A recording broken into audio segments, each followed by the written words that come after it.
Homo sapiens and Neanderthals shared the Earth tens of thousands of years ago, walking similar paths yet living in vastly different ways. How did these two species meet, interact, and even merge their fates? Were Neanderthals as primitive as the old caveman stereotype suggests, or were they capable of complex thought and creativity like us? But perhaps the most intriguing question of all is this: if Neanderthals were so similar to us, what set Homo sapiens apart and ensured our survival while they became extinct? Neanderthals, or Homo neanderthalensis, appeared in Europe and parts of Asia around 400,000 years ago. They easily adapted to the cold and harsh conditions of Ice Age Europe, with stocky bodies, large noses to warm the air they breathed, and brains slightly larger than those of modern humans.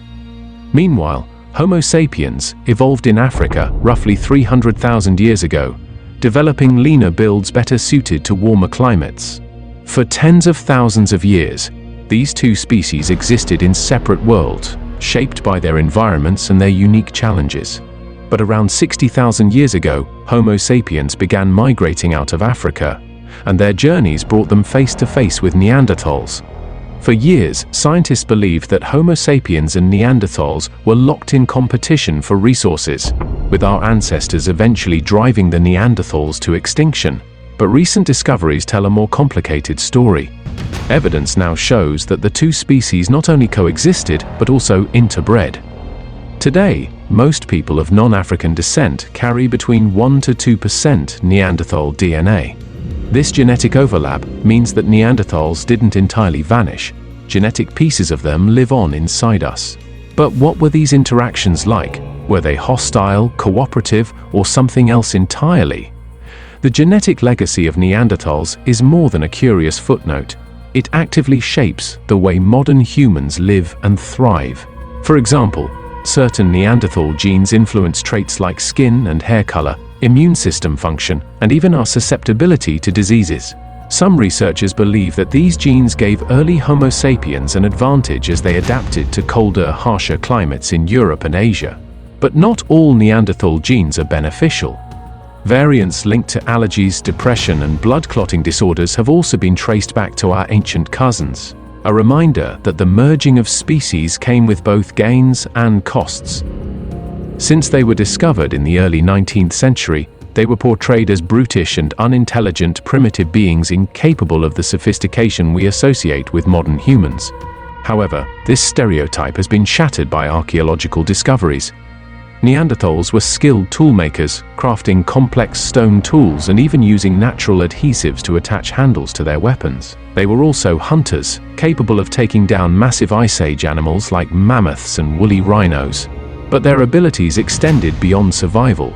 They created art, fashioning necklaces from shells and animal teeth, and may have even painted on cave walls. These acts suggest a capacity for abstract thought, self-expression, and perhaps even spirituality. One of the most compelling mysteries surrounding Neanderthals is their capacity for language. Did they speak as we do? The evidence is tantalizing. Neanderthals had the anatomical structures necessary for speech, and they possessed a version of the FOXP2 gene, which is associated with language ability in humans. If they could speak, what might their language have sounded like? Did they share words and ideas with Homo sapiens during their encounters? Or was communication a barrier between the two species? These questions remain unanswered, but highlight just how similar Neanderthals might have been to us. The disappearance of Neanderthals around 40,000 years ago is one of prehistory's great enigmas. What caused them to vanish while Homo sapiens flourished? Climate change may have played a role, as the Ice Age gave way to more variable climates that disrupted the ecosystems Neanderthals relied on. Diseases introduced by Homo sapiens might have also taken a toll, just as European diseases devastated indigenous populations in the Americas thousands of years later. Competition for resources likely played a part as well, as Homo sapiens brought advanced tools, strategies, and social structures that may have outpaced Neanderthals. But the reality is likely more complex, a convergence of factors rather than a single cause. One theory suggests that the very thing that allowed Homo sapiens to dominate, our ability to adapt and innovate, may also explain the downfall of Neanderthals. Homo sapiens created larger, more interconnected social networks, sharing knowledge and resources across groups. This collaboration allowed for rapid advances in technology, art, and survival strategies. Neanderthals, by contrast, may have lived in smaller, more isolated groups, limiting their ability to adapt to changing circumstances. The rise of Homo sapiens might not have been an outright conquest, but a slow, inevitable replacement, as one species proved better equipped for a rapidly changing world. Despite their extinction, the Neanderthals leave behind a rich legacy that continues to shape our understanding of humanity. Their tools, art, and even their DNA provide a window into a world that was both familiar and alien. They remind us that Homo sapiens were not alone in their journey through history, that we shared this planet with others who were just as capable of thought, creativity, and emotion.